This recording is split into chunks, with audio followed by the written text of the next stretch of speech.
the drop of the Genesis album. The Bitcoin Ballers are back. We're kicking off the 2023-2024 NBA season with a division by division breakdown. We'll have 6 episodes leading up to the kickoff tip-off of the NBA season. We're going to get things started right here, right now with the Northwest Division. And I want to just start with the Utah Jazz. In my opinion, the weakest team in the division. Not a lot of moves. Over-exceeded expectations last season. I think they're going to come back down to earth. But I'll let you dive a little bit deeper into this team. So let's not forget that the Utah Jazz, they got an all-star. They got in Lauri Markkanen. They got borderline, like really, really good role players in Clarkson and Collins. Collins was the big free agent they picked up. And Colin Sexton, remember before Darius Garland, they were talking about Colin Sexton. I think he averaged 20 points a game, maybe 6 assists a game when he was in Cleveland. So long story short, this team theoretically got, or at the very least, stayed stagnant. At the same time, that stagnant is 37-45. I don't expect them to make any positive delta when you think about all the other teams that are expected to be a little more healthy, are expected to put their players 65 games. Kelly Olynyk on the team, you saw what he did in FIBA, did really well for Team Canada, but this team will live and die on Lauri Markkanen. Walker Kessler of USA, barely used Team USA guy, but he is the kind of center that's like, everyone knew that he was going to be that dynamo, traditional big man, pick and roll, dive, dunk kind of guy. But then you want to find positives for a team like this. The best positive is that they finally got the young team that they wanted. They got rid of the veterans, Danny Ainge, with the last move of Westbrook. Now they have a young team where they can reset. Jordan Clarkson probably being the oldest guy on the team, and he's 30 years old, 31 maybe. Their future is now determined on draft picks and the front office moves by the legend Danny Ainge. So I'm not muted, right? You hear me? All right, I hear cool. You. Go. Look, you bring up valid points. Like, this is a young team, but another young team in the same division. I'm not saying this to jump to them at this moment. We'll talk about them next, but OKC, that has a team of young talent. And I don't see that with this team. The John Collins move, in my opinion, hurts Lauri a lot more than it helps him. Like, this is a smaller power forward who plays on the perimeter, not dissimilar to Lauri. The other issue that I kind of have with this team, again, John Collins is the guy coming in who's got to take up the most minutes out of anyone else who played last season. Everyone else, for lack of someone greatly improving in training camp, I don't expect some of these young players to make leaps and bounds as far as eating up minutes from guys like Sexton or Jordan Clarkson. So overall, I don't think John Collins comes in and helps you improve your three-point shooting. It's not going to force you to shoot more three-pointers. You're not going to make more. I don't think this is going to move the needle as far as defensive work rate or help you really move the needle up. A lot of these other teams in the rest of the West, though, either have made improvements or their young core is showing that they're improving. I didn't see that out of any of these guys who had the opportunity to play in the FIBA tournament as well. So to be honest, my expectation is less than 37 wins. This team could potentially be the worst team in the West next year.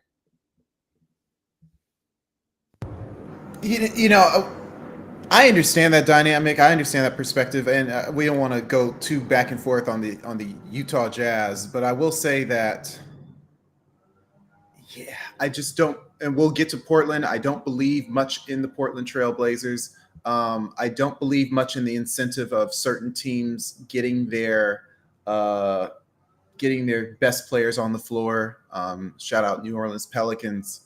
And I don't believe that the Rockets, with all the moves they made, are going to make up 15 games for what they did last year. So it remains to be seen. They still have their general core, and Ainge has made his, I think, made his bed. He reached his first goal. Let's, it is a lot of a let's see, but yeah, they are kind of a junior version of the OKC Thunder. So we brought up OKC, we brought up Portland. Unless there's anything else you want to talk Utah, I'll let you pick which team we want to talk about next of those two. Because Dame has been in the news, let's go ahead and get to the Portland Trailblazers. Yeah. Kick it off. The weird thing about Portland is that you turn on Instagram and you're just going to be inundated with news, be it fake news or not. It's like, are they going to be the cause of the next financial crisis?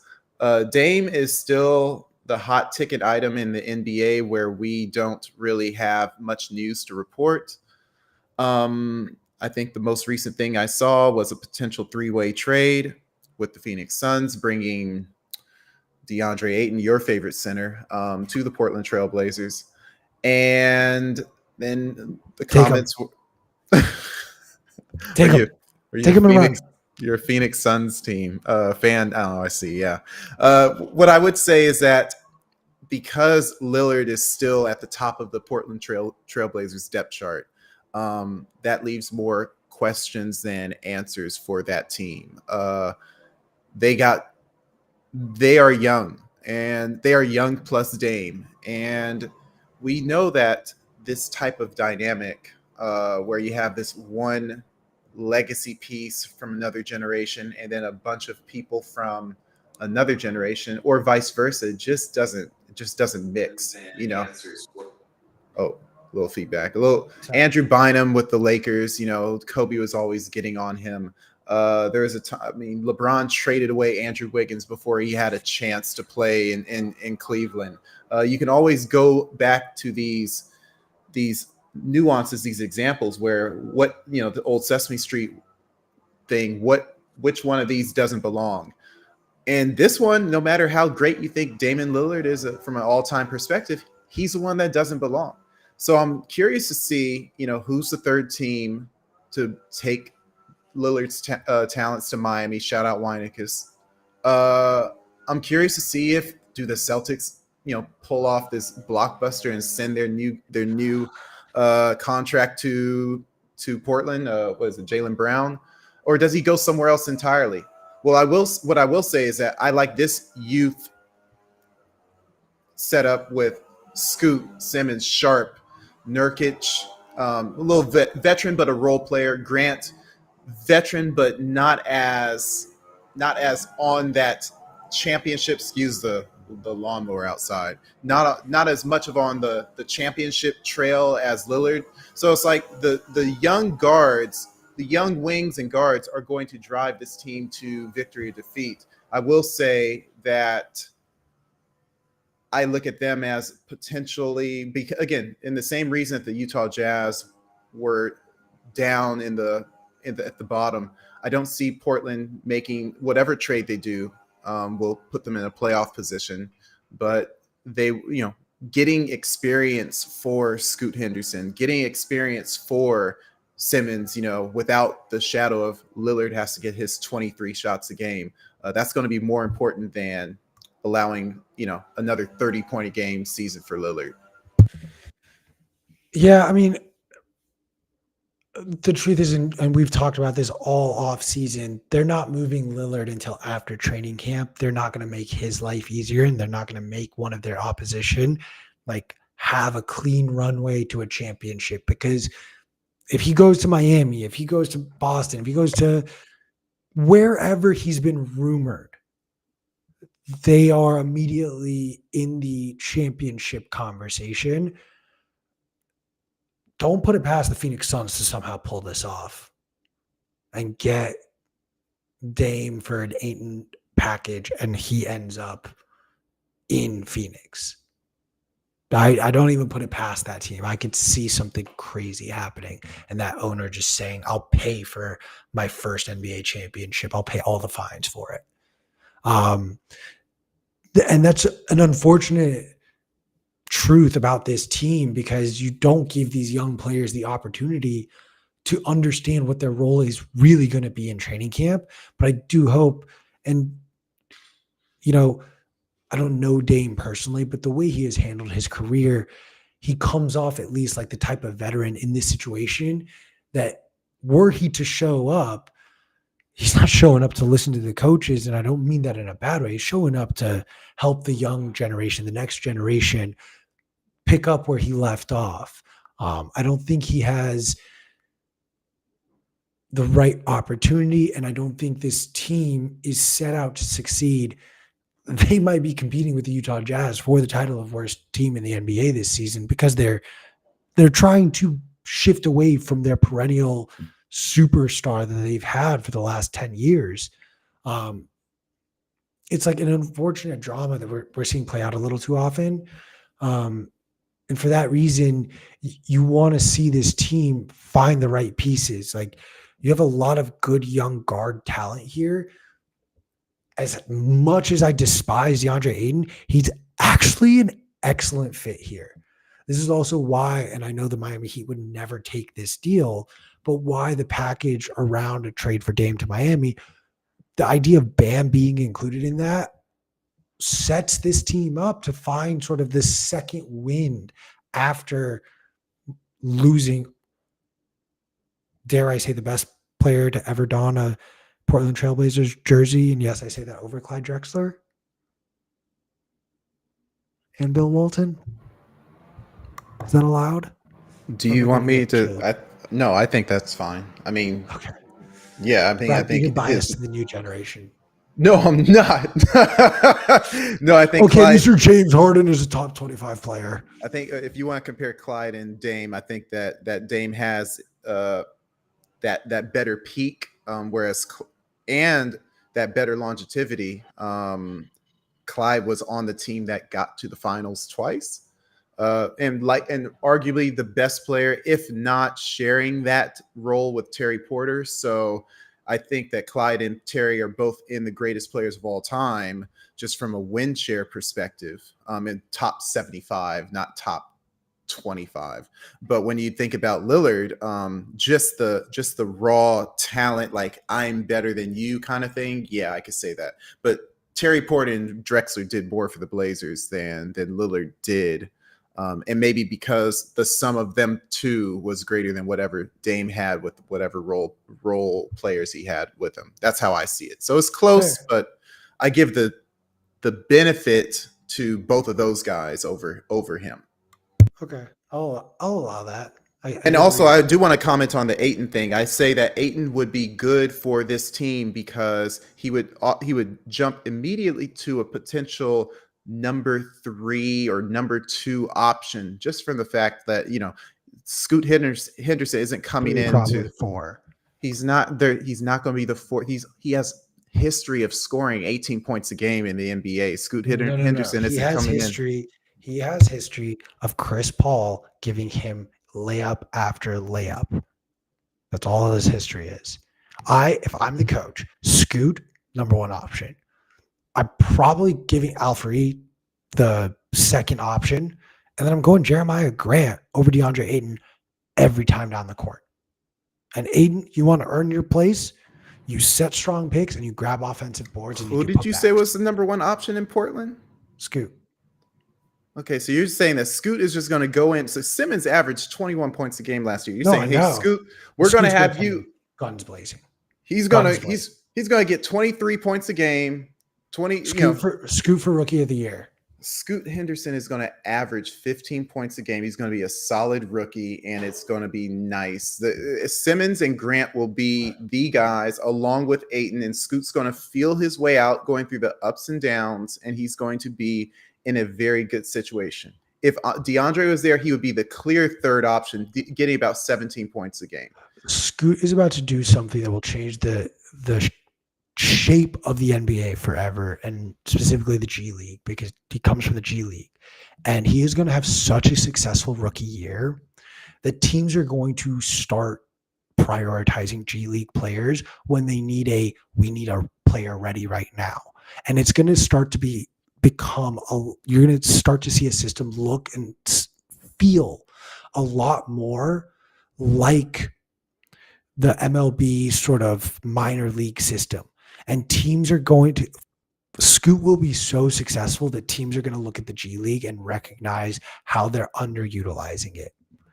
Mark my words. Okay, I'm marking. I got my handy dandy notebook, and I'm going to start writing down the BS that Q says. Okay, so we have Scoot Henderson. Now you say he's going to score. So Simmons is 21 points a game with Lillard scoring 32. So you're saying that Scoot 25. Scoot is going to average 25 points a game. So rookie, damn, this pen is not working. I'm going to etch that in my memory. Scoot Henderson, 25 points a game.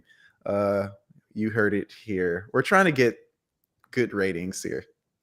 And you sound like a fanboy for every person that gets an Allstate commercial. It doesn't matter. The Lakers are winning the championship, but I digress.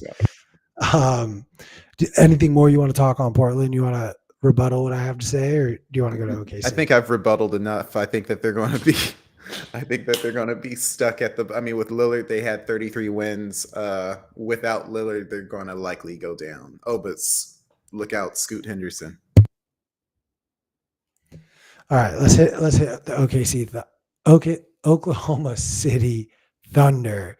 My dark horse to win this division.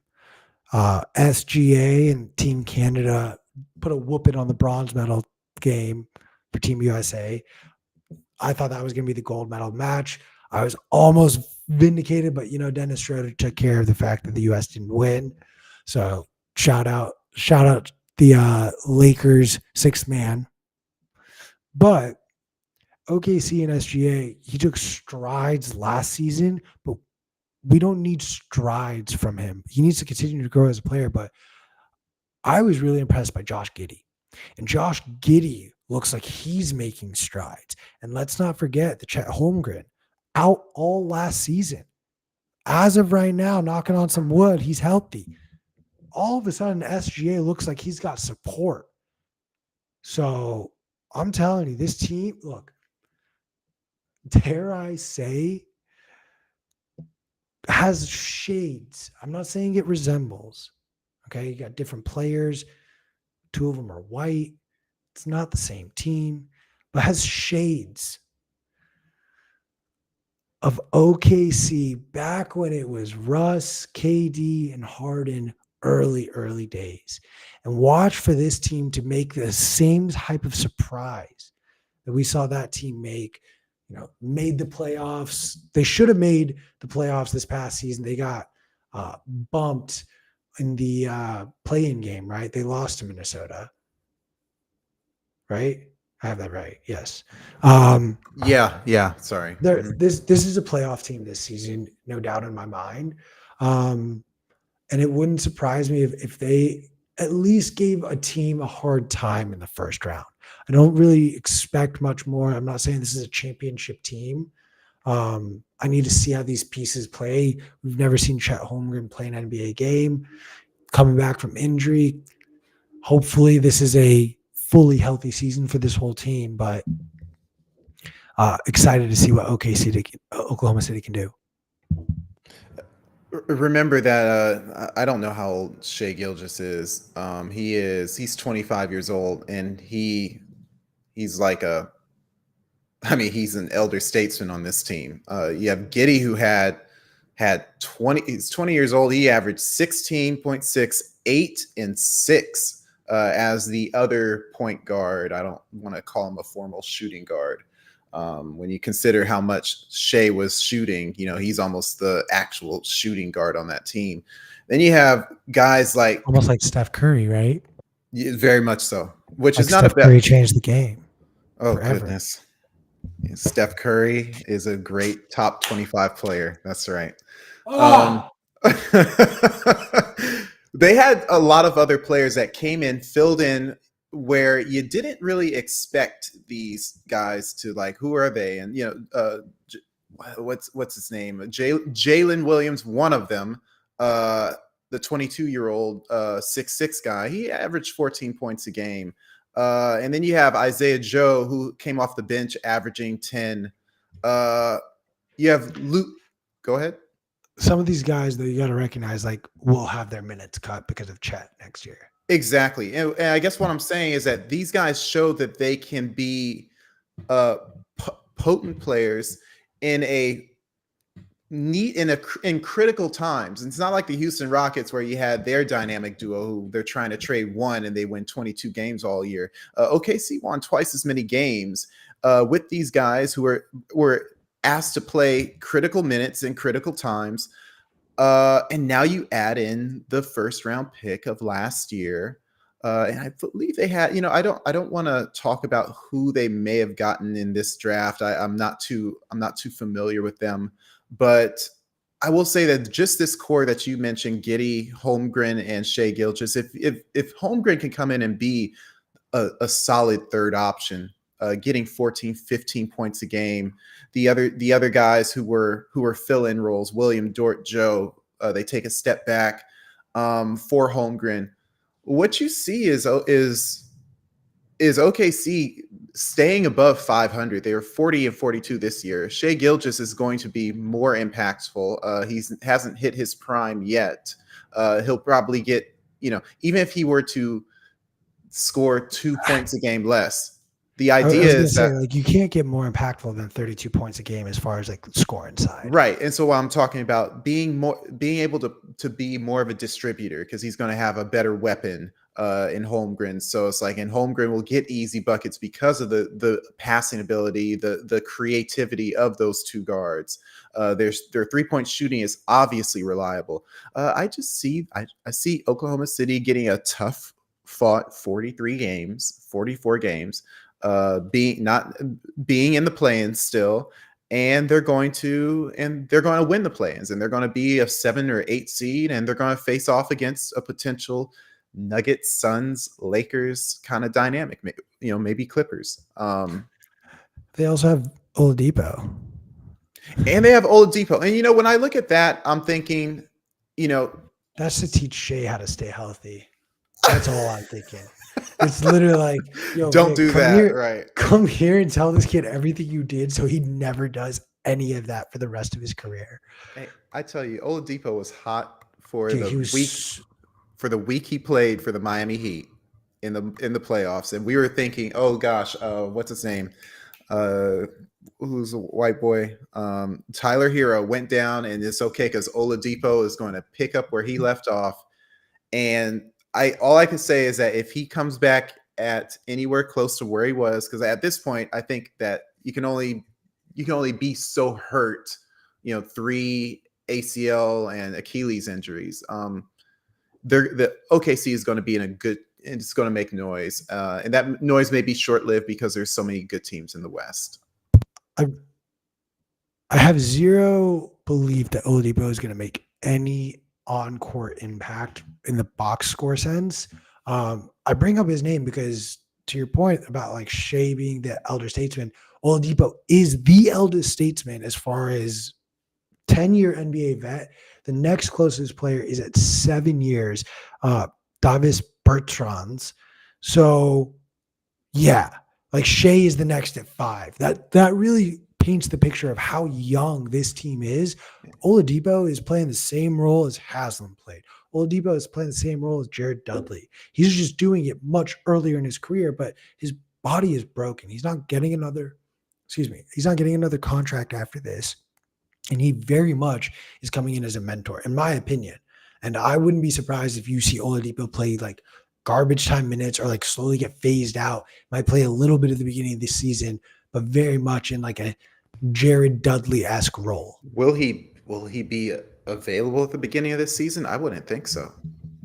Yeah. No, and I don't see a reason why you would disrupt the rhythm of your young 3 core learning how to play with each other to bring in a guy who may or may not last the whole season and is definitely not a part of the long-term picture.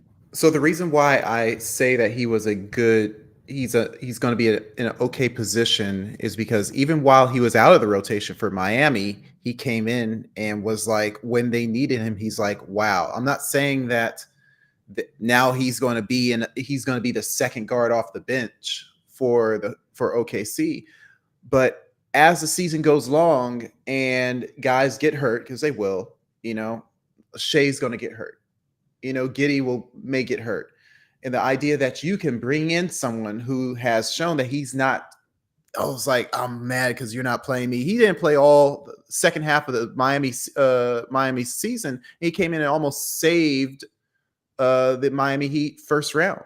Or he contributed greatly to Miami getting past the Bucks. Without him, it may have been a little harder thing. That's all I'm saying. But what you mentioned, Davis Bertrands, by the way, another stretch, giving them more options for a catch and shoot 3-point shooter. I forgot he was on the team. Yeah, well, the last thing I will say, especially on the Josh Giddey front, like it's really going to come down to, in my opinion, is whether or not his 3-point shot is reliable this year. This is a guy who shot through like only 20% of his shots this season were 3-pointers. He had over 32% his rookie season. But then when you look at how it broke down, his rookie season, he shot from 3-point land 26%. Last year, he shot 32%, but shot a significant amount less. I'm hoping he's gaining confidence in that 3-point shot, because if you're playing on the perimeter in the Western Conference with a shaky 3-point shot, that is a recipe for disaster. That, dude, let's run it down. I would say the Nuggets deep in 3-point shooting. Jamal Murray, MPJ, they have a reliable shot. It might not be there all the time, but it exists. Say whatever you want about the Warriors, but Steph still exists, and that is the scariest team as far as 3-pointers are concerned in my books. Lakers, you've got Schroeder and what's it called? What's his name? Oh my God, Russell. Unreliable 3-pointers, and right. that was their downfall. Point blank, that was their downfall. Was their guards not having a 3-point shot. Like I don't want to keep going, but that is the sort of the hole right there. If they don't solve that problem, all of my hype is for nothing, and they're not in the playoffs again because they're just young, figuring things out. If Giddey's 3-point shot shows up and he takes some of that offensive pressure off of Shea, they will then give Chet the space to like grow and learn the NBA game, and it will be a scary trio. Yeah, and I'm not the type to be that hard on just because you're the second best player, so you have to shoot threes. DeMar DeRozan's not a 3-point shooter, and there's more than one way to be productive. I think that when you see Giddey and the production he has, he's valuable in the ways that the traditional guard is not. Just from his length, he could be tall, skinny, and slow, generally speaking, and white, but he's lanky and he can handle the ball. He makes good decisions. And if his worst part happens to be he can't shoot a 3, there's like a lot of other things that, decision making for a 20-year-old, I'd rather have his good decision making, knowing that they have boosted their 3-point shooting with Bertrands. Forgot he was on that team. Lou Dort was still a good shooter. The other Williams, the other Jay Williams is a good shooter. So I would temper, like, it's not if he happens to shoot 36% again or 32% again, it's not the end of the world, because Holmgren may be able to bring another dynamic, and they may be that really, really good mid-range team, that inside out team that we're not used to seeing. Cavaliers are turning into that, you may see, and we'll see if the pendulum is swinging more so where it's like teams aren't necessarily living and dying by the 3 like they did during the Steph Curry era, which is, by the way, over. So I'm fine with him shooting 32% from 3-point land next year. What I'm not fine with is if only 20% of his total shots are 3-pointers and he's shooting that percentage. I need to see that number a lot higher. It needs to be in the 30%. And I know that's kind of crazy to say, but that's where we are with the modern NBA. He needs to be shooting almost a third of his shots. It could be a little bit less, but almost a third of his shots should be coming from beyond the arc. He should be shooting at least at least 32% like he did last season, if not making 33%, one for every three, like 1 in 3 shots would be excellent in my opinion. That simple recipe, like you don't even need Chet Holmgren to be Chet Holmgren yet. That's what it allows, and that's what leads to success for this team. But I think we're in agreement on that. So let's hit Minnesota. You want to kick it off? I want you to kick it off, but I do want to let you know that DeMar DeRozan averaged 2 3-pointers a game last year, shot 32% from the field, and he was averaging 24.5 points a game. And I'm just saying there's precedent for success. It's not everyone. But DeMar DeRozan is scoring more from the rest of the court to make up for the fact that he's not scoring from beyond the arc. And Giddey's getting more rebounds and assists. And I'm not saying I don't think that continues with Chet. Like there are certain aspects of this team that I don't think will look the same because you had a lot of players picking up slack that they like. OKC wasn't going to go out and get some big man when they know they have potentially their big man of the future.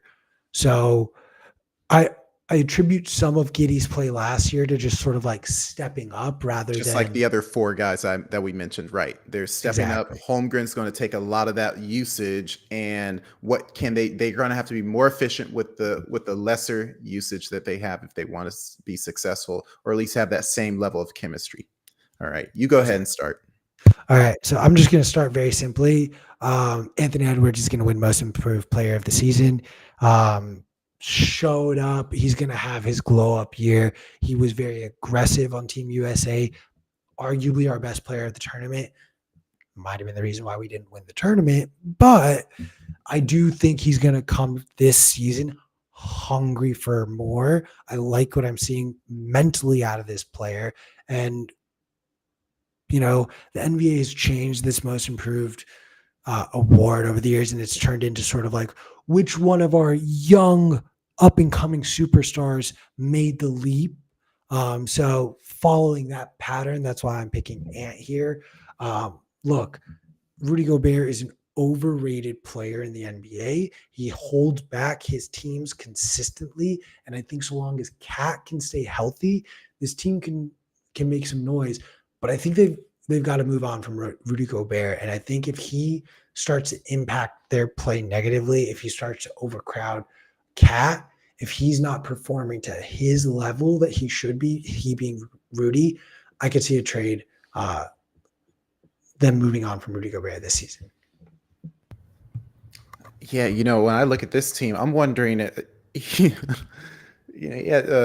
Karl Anthony Towns had 29 points in those 29 games. In those games, he had his worst statistical season. I understand that he may have been hurt, but shooting the worst 3-pointers since his rookie year, having his lowest point total since rookie year, lowest rebound total ever. And mind you, that may be a tribute to Rudy Gobert, but also Anthony Edwards. And you have to wonder, you know, with Mike Conley being, you know, I mean, solid player, but, you know, at 35 years old, does he fit in with the Anthony Edwards world going forward? You have to wonder, do any of these players fit in with the Anthony Edwards world going forward, including Karl Anthony Towns? And I think that if I were the Timberwolves, that everyone essentially should be on the table for trades, except for probably the young Jaden McDaniels, Anthony Edwards, and probably Alexander Walker, who, you know, generally speaking, seem to be decent role players to fit around this dynamo that the NBA is likely going to promote. I think that that's the thing that the most improved players, hey, here's our new guy that we want you to get the new Sprite contract for. We're sorry we gave that most improved a Ja a few years ago. That really wasn't our intent, knowing, you know, having 2020 hindsight. So Anthony Edwards is a new NBA darling. He did his thing in FIBA. They're going to do everything they can to promote him while potentially even putting pressure on the Minnesota Timberwolves to get a better supporting cast around him, because it's a Tinfoil weird hat dynamic. time, huh? Well, am I going down that far that fast? I'm I mean, sorry. I'll pose a different question for you though. Go Like, ahead. if you could only take one into the season, which would you trade between Cat and Rudy Gobert, and what type of player would you go after? If I had to only take one, I mean, of course, I would take Carl. And I can't even say Keep in mind, like, what can you get back for that's each type of player? that's what I was exactly going to say. The idea that Karl Anthony Towns' season has been hidden behind a bad injury, behind an injury. This last season has been hidden behind an injury. If they know, which could be coin flip, that Karl Anthony Towns has had his best years behind him, they would want to trade him at top dollar, basically trade him high, potentially get back a nice point guard that maybe coming off the bench, another wing that can score with Anthony Edwards. It's always nice to have, two wings. Shout out Boston Celtics. I think Karl Anthony Towns is a better tradable asset. Rudy Gobert can still get blocked shots. And I think, honestly, both of those guys essentially crowded one another out. I'm not trying to hype up Rudy Gobert. I think he's had a good career No, as it's well. fine. Your favorite Oh. player in the NBA currently, Rudy Gobert. Not even. No, I'm on the same side of this as you are, candidly, where I was even thinking before I asked you the question, I was like, there's a deal to be made between like a Cat for Lillard type of package. Like straight up with like a few additional pieces here or there. I could see that package getting made. Questions whether or not Dame wants to go to Minnesota, whether he thinks that Ant and Gobert could potentially be a strong enough trio to compete with the likes of Jokic and LeBron and AD and whoever comes out of the East. But let's say that's the best player they can get, a Lillard for Cat type of package. Would that big three be good enough to compete and contend just in the Western Conference?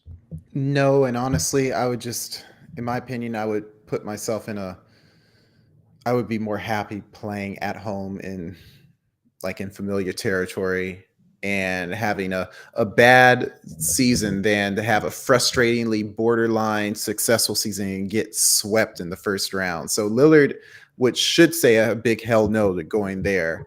Although if I were the Portland Trailblazers, and if I were Karl Anthony Towns, I would be saying, do this yesterday. Because I just don't see. I understand the 2 7-footer thing doesn't really work when one guy really needs to post up and the other guy doesn't really, and Karl Anthony Towns, and the other guy doesn't realize he needs to just clear out Rudy Gobert. And oh, by the way, he's a bad teammate and bad basketball player. He is. I'll take that. But he's long and blocks shots and gets rebounds. And he fit in with the team that essentially played on the perimeter, the Utah Jazz, the whole time he was there. I mean, what they have? They had Ingles and Conley and maybe Clarkson for a while. They didn't have any by the time Gobert was there, Favors was out. The other big guy, I forgot what his name, was out. So it's kind of like Gobert was a perfect big man for a team that didn't really need the big man to do anything. It's like, yeah, just get our garbage points. And that's what he'll do.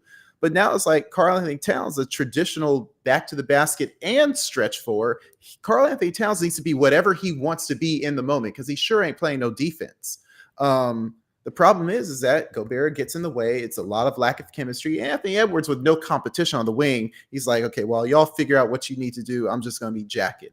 And it looks good for him, but really that team is just the most broken from a chemistry perspective. And I wouldn't be surprised if the more they play together, they actually get a worse record. And so what did they do last year? They were 42-40. Yeah. They won the 8 seed in the play-in tournament. Dude, I sweat that Lakers game because we couldn't get a shot, and Taurean Prince earned his contract solely from the fear of having to have him have his career best night against us in that freaking play-in game. But There's one thing. I'm sorry, real quick. I don't know how. I forgot to look how much of the Timberwolves season, because they traded away half their team during, whether to the Jazz or the Lakers last year, and over the last couple years as well. So I'm just wondering, like, how much that's with the team that they have left. Are they really that completely 42-40 team, or are they really more of a 35 and 47 team? I just see, when I think about Oklahoma City, if I think about a healthy Pelicans team, Dallas Mavericks with another year with Kyrie and Luka. Say what you want about their chemistry, but I'd rather have their lack of chemistry than Towns and Cat. So yeah, because the talent of those two players is significantly better than Ants alone. So I just feel like that team is on the downside. I do, to your point, like, we got to start asking this question now, because like Cat's not a rookie. It's not like he was drafted 3 years ago. Like, he was drafted, like, how many years has he been in the NBA? Like, a while, like 6 or 7. 7 at least, 7 or 8, because he came in. See, he started in 2016. Like, you've been in the NBA for a minute now, and you honestly haven't lived up to it. Dude, Anthony Davis, for all his fragility, when he's there, is one of the best players in the NBA. I can't say the same about Cat.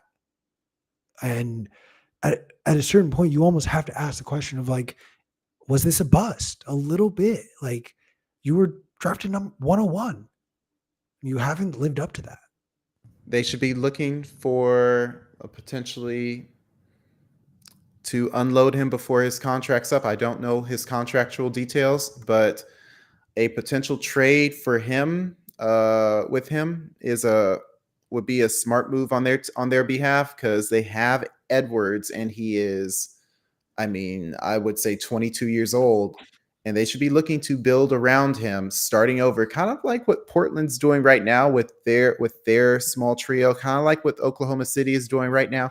The last thing the Timberwolves should be looking at is making the playoffs, and I think we're going to get that unveiling this year. And a Dame Lillard trade. You said Dame Lillard. I'm saying trade Cat for draft picks and and potentially some late first round draft pick that if you're going to do that, you got to send Gobert out too, because Gobert's too old.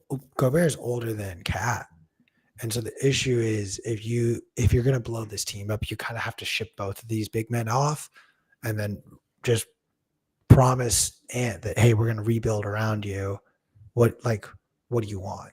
Kind of thing. And I say that Gobert is better off is because of who Gobert was on that Utah Jazz team. He wasn't the second or third option. He's not a scorer. He actually doesn't need the ball. And so as much as he posts up, if you build that team from the wing perspective and you say, you know what, we're going to let Gobert just clog the paint until his contract's over, and maybe you draft someone like a Walker Kessler, if you can find them later on, then that would be fine, because Gobert will get his block shots, he will get his rebounds, and he'll catch a lob. He's 7'3" and his arms are 7'8". So Anthony Edwards combining with Gobert without Cat is actually a pretty decent situation. The fact that Cat is there, and it's like, I got to get mine too. It takes the ball out of Edwards' hands. It puts the frustration with the Twin Towers. It's a lack of chemistry for both because of the centers. And so if you have one of them, you're actually much better off. And if I were to pick one, it'd be the one that I can stand there and say, play defense, and then trade the other one that can have value for right now, because who's to say how much value he'll have with another season less than 22 points a game. I feel like we spent way too much time talking about a team that honestly won't look the same by the end of the season. They're interesting. They're interesting, but let's round this out with the defending NBA champions, who also, Bruce Brown's gone. Some of their young guys did look good in their finals run. We'll start with the $1 million question. Do you think this team will repeat for a championship? No, I think we're in a phase where the NBA is very has very high parity, sort of like the NFL used to. I think that the same teams keep on showing up in the NFL. You know, you keep on seeing the Kansas City Chiefs. You keep on seeing uh, uh, the whoever Tom Brady was on. And so when you look at the Nuggets, yeah, they were hot. They were hot for a moment, and then they lost something. They lost a very good, backup guard.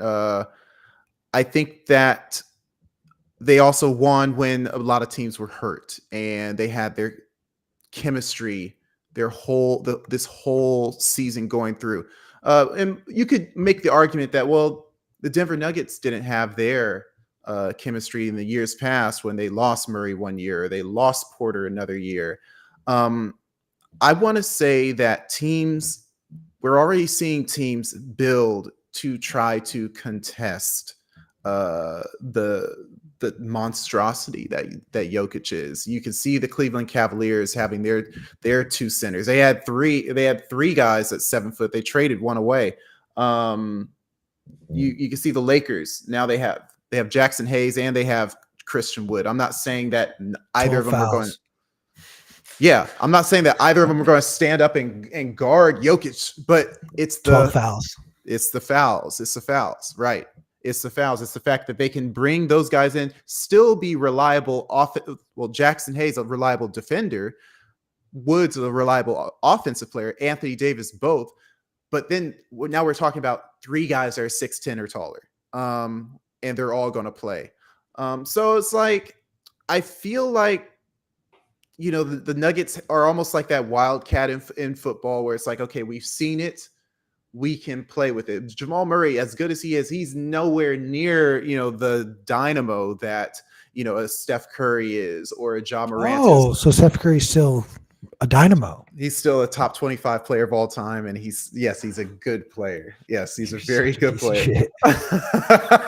Or Dame Lillard, where it's like, that guy is going to be on the floor and he will get 30 if he wants to, potentially. Jamal Murray, again, he's had great games. I'm not taking that away from him, but he's a step below those guys. So Michael Porter, I would expect him to get better.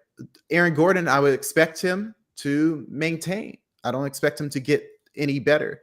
Caldwell Pope, after winning a couple championships and now 30 years old, I expect him to get to be kind of the same, if not a step down. And then who's the best guy you have coming off the bench? If you don't count Reggie Jackson, because he seems to have not found his role on any team in the past 3 to 4 years, you have Christian Braun, who is a nice energy player, but he doesn't seem to be the same reliability on the offensive side to make decisions, which is what you lost with Bruce Brown. So long story short, I see this team as very top heavy, and any one of these players missing any bit of action or being any sort of inconsistent could be life critical for this team. So no, they're not going to win with 5 players like they had last year, where they had, who did they have? Did they have Green from the Thunder?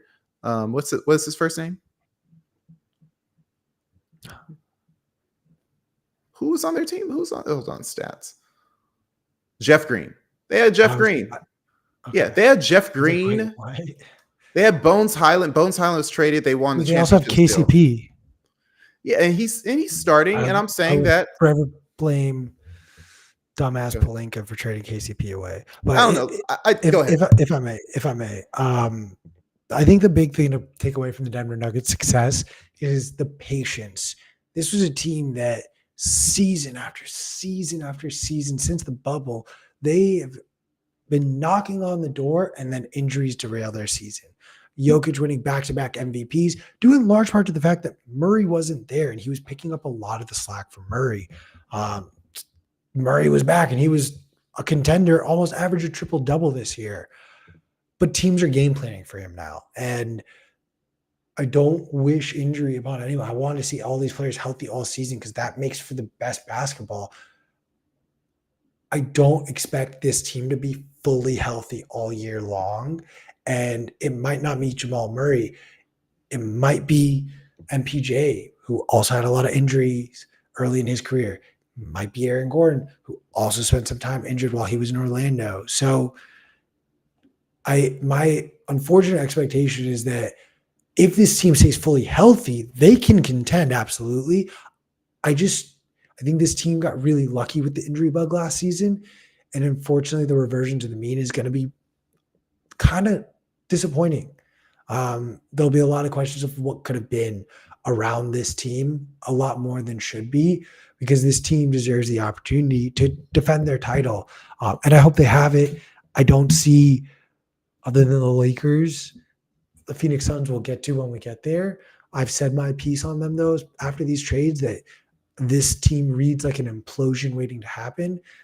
I think other than the Lakers, who by bringing everyone back got better as a result, I don't think any team in the West materially got better. And unless the Nuggets get hurt, they'll be vying for the 1 seed in the West. Yeah, definitely be vying for that 1 seed. And when I think about the positivity I see around the OKC Thunder, when I look at the positivity surrounding, the Lakers, and we'll talk about all these teams, but I don't think that they are as locked in as we would hope. I think because of parity, like they're going to have they have their echelon of how many games they're supposed to win. They're going to win over, let's just say, 48 games. But that doesn't necessarily mean much in the playoffs when you think about the teams that lost last year, especially in the Eastern Conference, even the teams that won, and the teams that lost in the Western Conference too. Memphis Grizzlies, 2nd seed, they lost. Milwaukee Bucks, 1st seed, they lost all in the first round. So yeah, I'm a believer in the parity. I believe that we will see brand new teams in the NBA Finals this year. Will neither be the Heat or the Nuggets. I don't even think that we'll see the Celtics or who was there before on the West, or the Suns. Yeah. Or the Warriors. The Suns, Warriors. Suns, Warriors. I think it's going to be brand new. I think it's going to be something. I think it's going to be something else. But we'll get there when we get there. Yeah, I don't think you'll see either the Nuggets nor the Heat in the finals next year. But the other thing too, that like Bruce Brown doesn't show up in a box score. His contributions, like his usage rate is only 17%. Like he's like, you can replace that very easily in the NBA, those contributions.